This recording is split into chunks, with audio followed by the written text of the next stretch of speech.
Hello guys, good morning. May ipakita ko sa inyo. Ito pala yung drawing ko bago.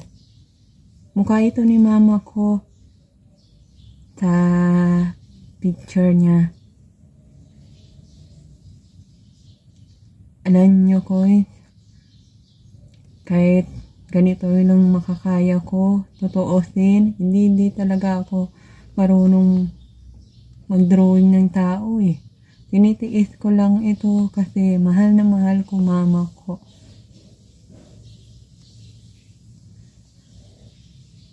Sana ko hindi nyo malitin yung art ko ito kasi ganito talaga ako mag-drawing. Sige guys, salamat sa pagnunood.